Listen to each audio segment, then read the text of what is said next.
जाईचा Maruti construction and डेव्हलपर्सचे संचालक तथा श्री जाईचा मारुती मंदिर समितीचे संस्थापक अध्यक्ष पोपटराव जेजुरकर हे उपमुख्यमंत्री अजित पवार यांच्या राष्ट्रवादी काँग्रेस पक्षाच्या माध्यमातून प्रभाग क्रमांक 10 मधून उमेदवारी करत आहेत। आज सकाळच्या सुमारास श्री जाईचा मारुती मंदिरात राजमाता जिजाऊ माँसाहेब आणि क्रांतिज्योती सावित्रीबाई फुले यांना अभिवादन करून प्रचार रॅलीला शुभारंभ करण्यात आला। जनतेच्या विश्वासाला तडा जाऊ देणार नाही असा विश्वास पोपटराव जेजुरकर यांनी यावेळी व्यक्त केला आहे। पोपटराव जेजुरकर काँग्रेस पार्टीकडून उभा आहे। घड्याळ माझी निशाणी आहे।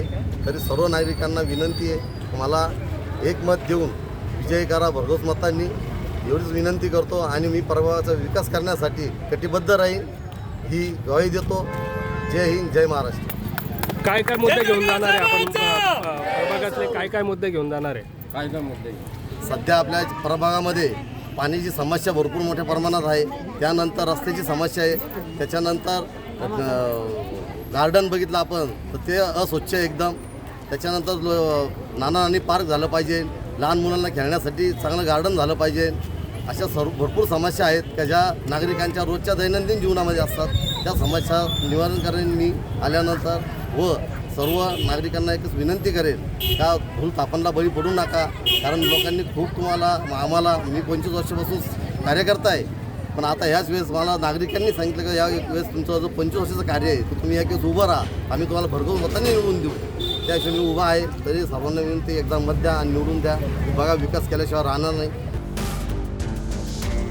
तर आम्हाला आपलंच घर भरणारे नेते नको, आम्ही आमचा सर्वसामान्य माणूस पोपटराव जेजुरकर निवडला असल्याचं नागरिकांनी यावेळी सांगितलं आहे। नाना जेजुरकर हे असे उमेदवार आहेत, हा जो समाज मागे दिसतोय त्यांच्या, तर हा फक्त नगर किंवा समाज नसून हा त्यांचा परिवार आहे। आणि प्रत्येक परिवाराला एक कुटुंब प्रमुखाची गरज असते। आणि जसं हक्काने आपण आपल्या कुटुंबातील समस्या कुटुंब प्रमुखाला सांगू शकतो तशीच ही व्यक्ती आणि हा नेता आहे। म्हणून माझंही म्हणणं असं आहे की प्रचंड बहुमतांनी नानांना विजयी करा आणि त्यांची साथ आपल्याला आयुष्यभर होती, आधीपासून होती आणि यानंतर आपलं काम आहे। आता त्यांनी आत्तापर्यंत आपली सगळे कामं केली, आपल्या हाकेच्या अंतरावर होते। जसं हे भाऊ म्हणत होते, आपण हाक मारली की ते लगेच येऊन आणि आपले प्रत्येक काम आणि प्रत्येक समस्या सोडवत होते। तसेच इथून पुढेही आपली आता त्यांना गरज आहे। त्याच्यामुळे सर्वांनी त्यांना साथ द्या। धार्मिक कार्य असो, आध्यात्मिक असो, मोठे मोठे संत महंत मोठमोठे कीर्तनकार आत्तापर्यंत इथे खूप आले आणि सभेला ज्याप्रमाणे प्रतिसाद दिला, जशी गर्दी केली तसं गर्दीची आता त्यांना खरंच गरज आहे। आणि ती तुम्ही प्रतिसाद त्यांना द्या आणि साथ द्या आणि त्यांना प्रचंड बहुमतांनी विजय करा, बस एवढंच सांगेन। आपल्याला जेजुरकर साहेबांसारखे चांगले ठोस कार्यकर्ते भेटले, यांच्या पाठीशी आम्ही सगळेजण एक जुटीने उभं राहणार आहे। कारण की आतापर्यंत ज्यांनी आले त्यांनी फक्त घरच भरले गेले आहे। आपल्याला घर भरणारा नेता नको, आपल्याला विकासासाठी जो असणारा तो नेता असला पाहिजे। गटारी असो, रस्ते असे असे अनेक अडचणी आपल्यासाठी आज उभ्या आहेत, पण कोणी त्याच्याकडे फिरकून यायला की तयार राहत नाही। 5 वर्ष फक्त एक दिवसासाठी येतात आणि 5 वर्ष त्यांचे घरं भरतात। पण आपल्याला असा नेता पाहिजे आपल्यातला, तो आपल्या एका आरोग्यासाठी एका आवाजात आपल्यासाठी आला पाहिजे। प्रत्येक गोष्टी त्यांनी सांगितल्याप्रमाणे केल्या पाहिजे।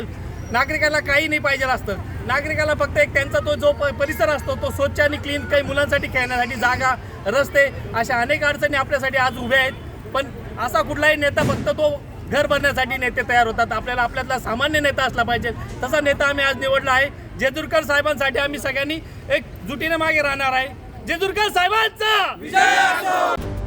दरम्यान प्रभाग क्रमांक 10 मधील जाईचा मारुती मंदिरापासून ते राधाकृष्ण नगर, विश्वासनगर, अशोकनगरसह संपूर्ण प्रभागात रॅली काढत नागरिकांच्या भेटी घेऊन आपला जोरदार प्रचार सुरू केला आहे।